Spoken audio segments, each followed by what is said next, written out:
Hello and welcome along to another episode of this FM22 One Club story from Hemel Hempstead Town with me, Daniel.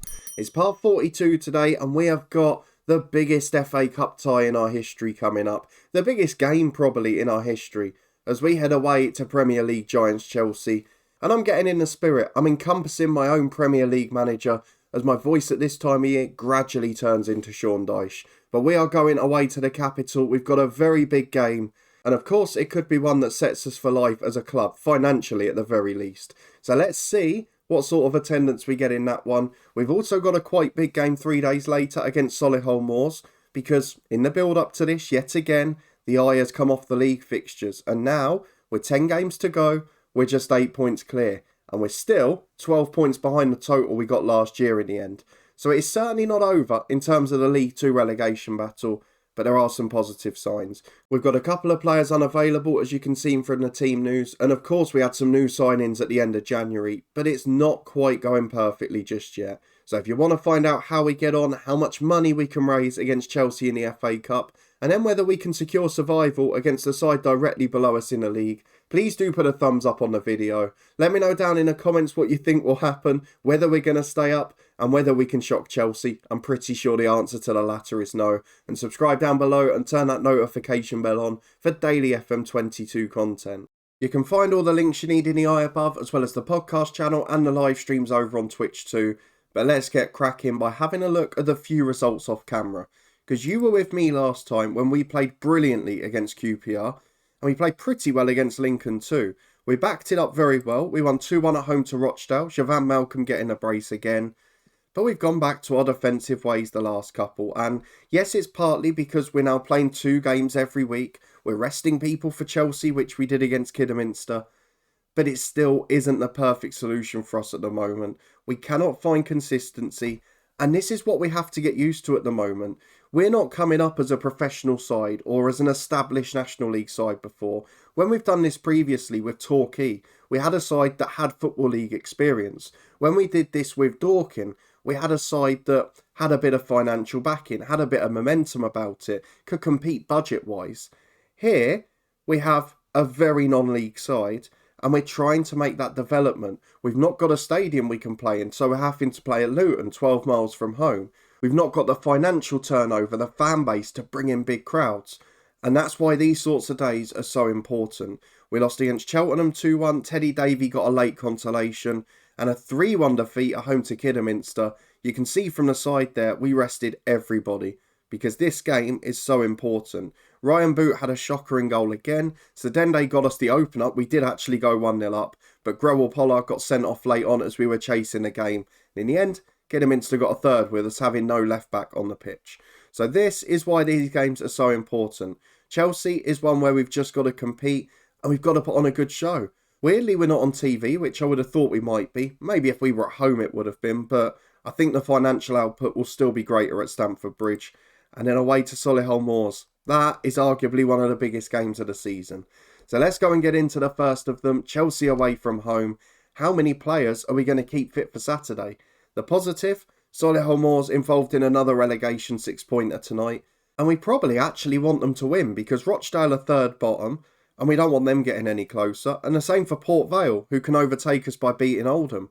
I don't really care if we finish 21st or 22nd. As long as we're safe quicker, I don't care which position that's in. So let's go and see our lineup for Chelsea. A very nice distraction. It's a sellout at Stamford Bridge. We'll take that for sure. Let's go and pick the lineup. We'll be back in a minute to run through it. But needless to say, it's going to be much changed from the weekend. And this is what we've gone for. Beyond the goalkeeper Boot and possibly Balfour, who's coming on the right wing, I'm not sure any of these would have started at the weekend. We'll have a look on the next screen in a minute. But the team we've gone for today is Boot in goal, having another poor spell at the wrong time. McDonough and Garbutt at the fullbacks with Marshall and Brian Waugh at centre-half. Egan, Garbutt and Nydam in centre-mid. Garbutt still doing pretty well for us. Only played 4 games though since joining. Balfour and Ross Lang on the wings. I don't think we've actually seen Balfour play right wing just yet. And Malcolm on his own up front. In good scoring form, up to 15 now for the season. And Sedende's got 9 on the bench. So there are goals in this team. But let's see how many changes it is in total and then what we can keep the score down to. 9 changes. So it is just the 2 we said. the right winger Balfour, the goalkeeper Boot, and a big game at Chelsea. Look at some of those players in the team. So firstly, the good news. It is a very changed side. Massive changes all around. However, there's still Conor Gallagher skipper in the team, alongside Mateo Kovacic in centre midfield. Now, Nico Serrano up front. Those who followed our Dundee United save last year, the live stream series over here on YouTube, will know exactly how important he was. Superstar player for us, helped us into Europe.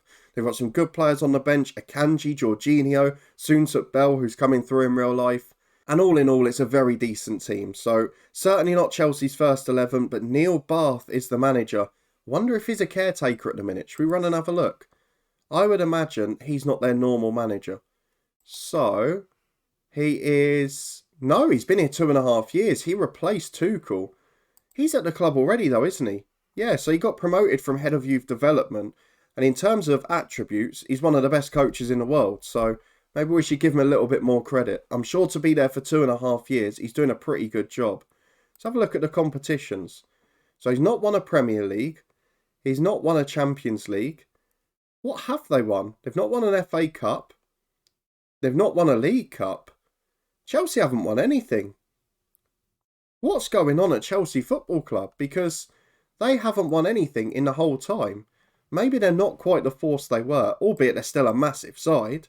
They're definitely going to finish in the top 3 this season. They were 5th last year, 4th, 2nd, 4th.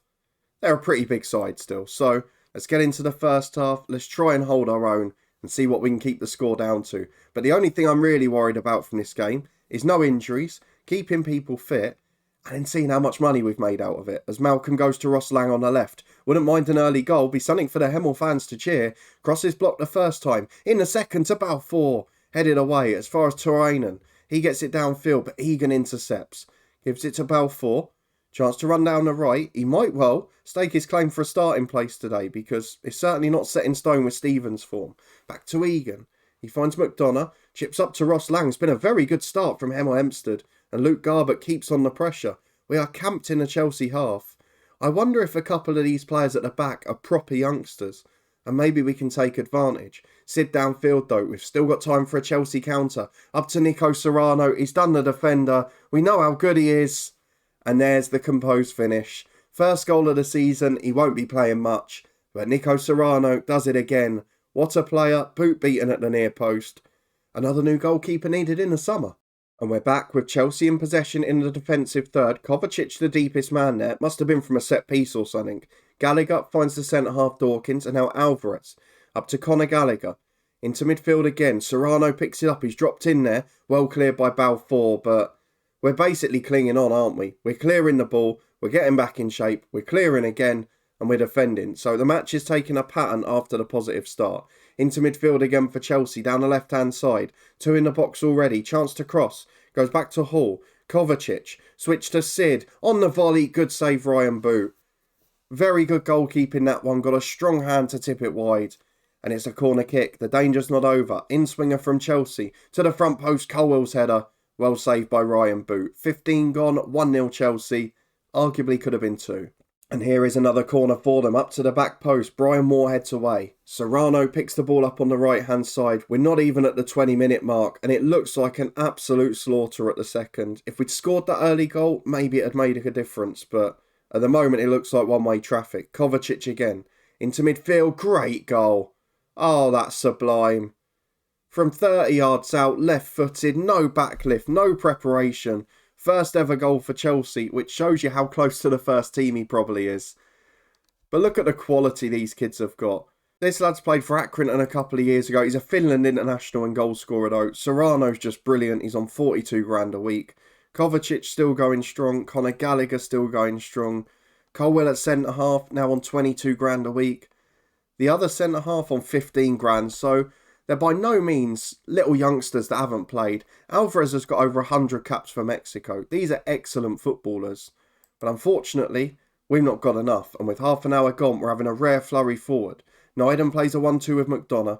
Would be nice to get a goal, just to keep that bridge in the score gap down a little bit. Try and keep the confidence up as Ross Lang to Egan. Naiden. Egan again. Good ball to Malcolm. Was he onside? He scored. Oh, it's going to be off. Oh, we've got VAR, haven't we? Because the flag didn't go up. which left me wondering. But I thought it was off. By the naked eye, I thought that was offside. And it was. Goal disallowed, it stays 2-0, and our moment's gone. Chelsea are going to win this.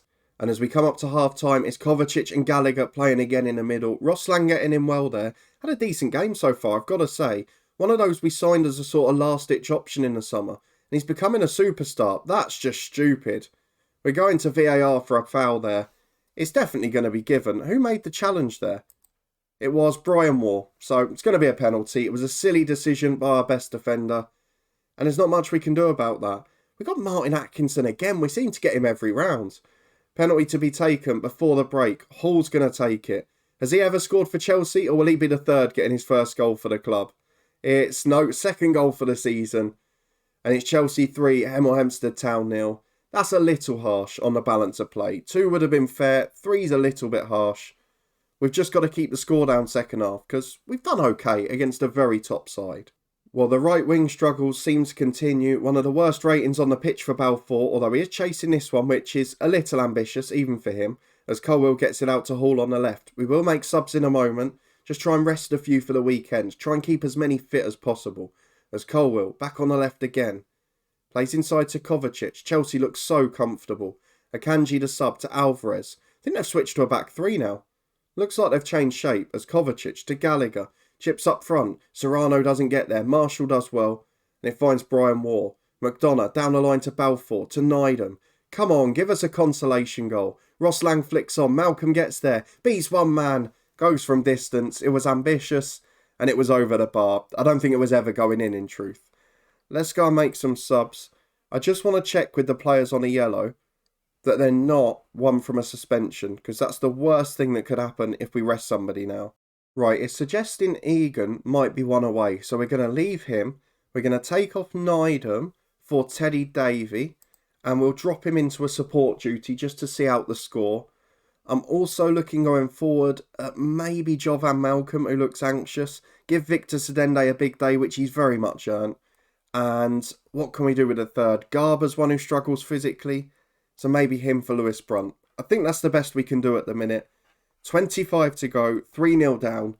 Anything less than 5 I'll take. If we can keep it to 4, that's a brilliant achievement. I wouldn't mind a shot on target, which we've now got.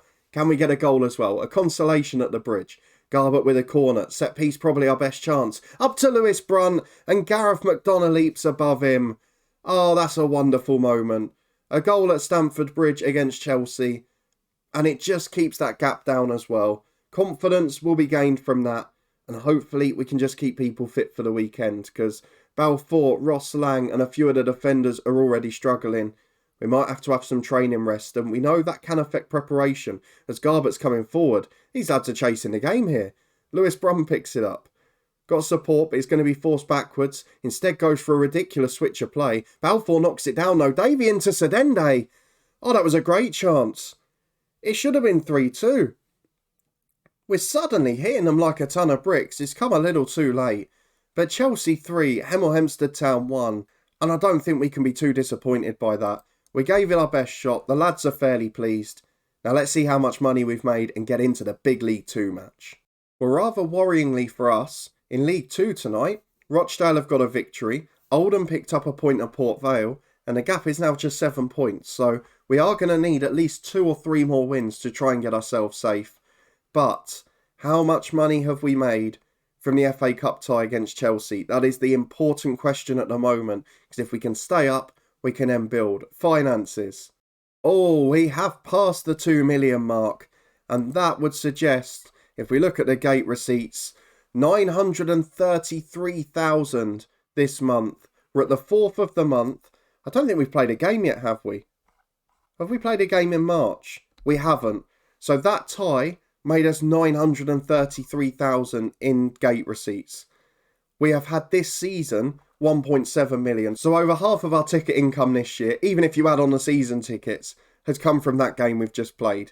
That is the difference the FA Cup can make. We had some prize money last month. It's a shame it wasn't on TV. But that's incredible. I'm so pleased with that. And it means in the summer we can really put the hammer down as long as we stay up. So we're going to go and rest a few from training, get them fit for the weekend. We'll be back in a minute to see if we can get a crucial result against Solihull.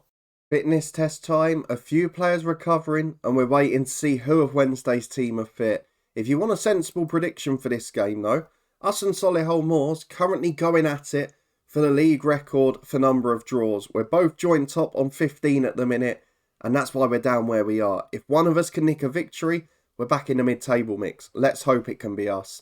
It is a very big week though, because as well as this game, we then play at home to Stockport on Tuesday, who are in 22nd place. And then on Saturday, we've got our game in hand against Crawley, who are directly above us on 42. And in the game after that, if we go forward another week, is away to Northampton, who are in that mid-table mix. So this is a spell of fixtures, a bit like earlier in the season, where we now play all of the bottom half sides. And we've got to take advantage of that.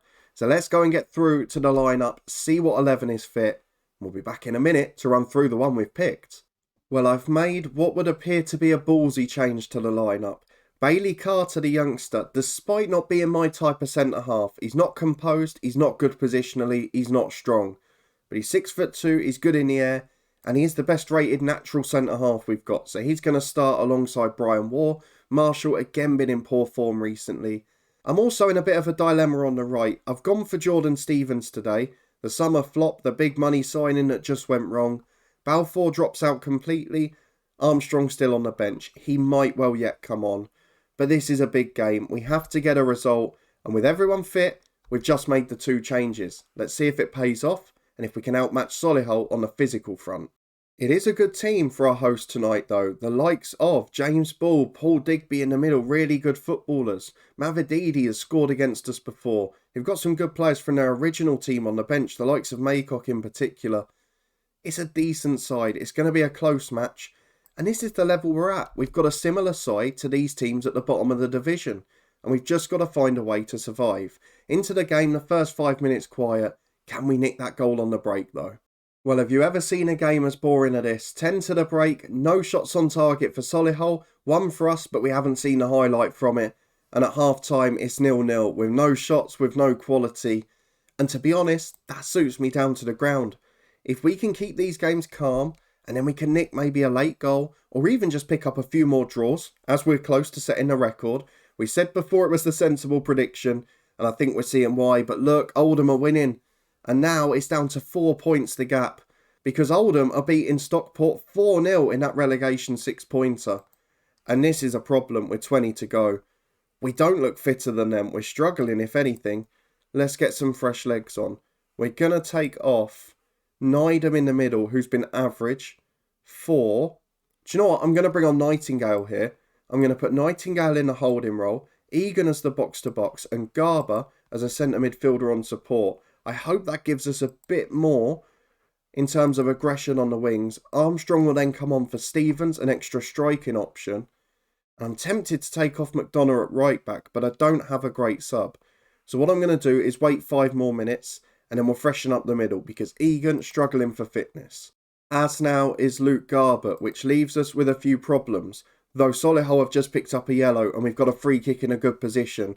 If we can nick one from a set piece here, and win 1-0, I'll be the happiest man in the world as Garber puts it just over. Egan off. He's going to be replaced by Lewis Brunt. We have got 14 minutes to try and nick a winner. But the crucial thing is that we don't concede. We have to make sure we don't lose. Garber has another free kick as Solihull start to tire. 30 yards out. Good angle for a left footer. Oh, it's a great save. Tipped wide for a corner. I think that was the chance. Although we are decent from corner kicks. What can we do with this one? Garbert's going to take it. Left-footed, in-swinger to the back post. McDonough can't repeat his heroics against Chelsea. And Malcolm picks it up on the left. 8 to go, still goalless. It's anyone's game at this point. But we are getting free kicks all over the place. Garbett from the other side this time. Can he curl it round the wall? Garbett's shot. Oh, he's at the bar. He's not got his perfect set-piece game on today. If he did, we'd probably have nicked a winner by now. As it is, it's a 0-0 draw. It's a very poor game. But it might be a crucial point at the end of the season. So we take the result positively and we have a look at what our route is to stay up now, because the goals are just drying up and we're going to need another big summer overhaul. But that gap is starting to lessen. It's starting to squeeze.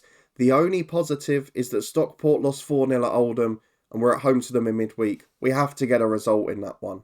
So let's have a look at the schedule. I think we're going to play it by ear. We're going to try and get through to the last two games of the season. Colchester at home on the final day, a side that may or may not have something to play for at that point. Could be decisive, that one. But we have still got Stockport at home, Crawley at home, Oldham at home. So the two sides battling it out in 22nd and 23rd. We win those two games, we're probably safe. But regardless, we're going to try and come back for the last two matches. I hope we've just about wrapped it up by then. If it's looking like it's going to be more tense or it's getting closer, then we'll come back before or for the Oldham game, because that one, I'd imagine, will be the 6-pointer if we're close. If you did enjoy this episode, though, a big day out in the FA Cup, a decent performance against Chelsea, but a big money-spinning tie for us. Please do put a thumbs up on the video. A good point at Solihull, a solid defensive display. Hopefully we can keep that up for the next few matches. If we do, we should have secured survival by the time we next come back. I still think we're better than 2 or 3 of the bottom sides. We've got to prove it, and we've got to find our form in front of goal again. If you want to find out if we can, please do subscribe down below and turn that notification bell on. We'll be back in a couple of days, hopefully with a slightly clearer voice, and hopefully with League 2 survival as well. In the meantime, the head coach will be back tomorrow. We're having good fun at our new club. We're having fun with our new director of football, and you're going to get to experience him live tomorrow on transfer deadline day. You can find a link to that head coach playlist up in the eye above, as well as our Crickets 22 series, the Ashes test, and also the live streams on Twitch and the football podcast. But a big thank you for watching, for coming along as always. It is greatly appreciated. And I'll see you next time for an end to the season that I really hope isn't going to be thrilling.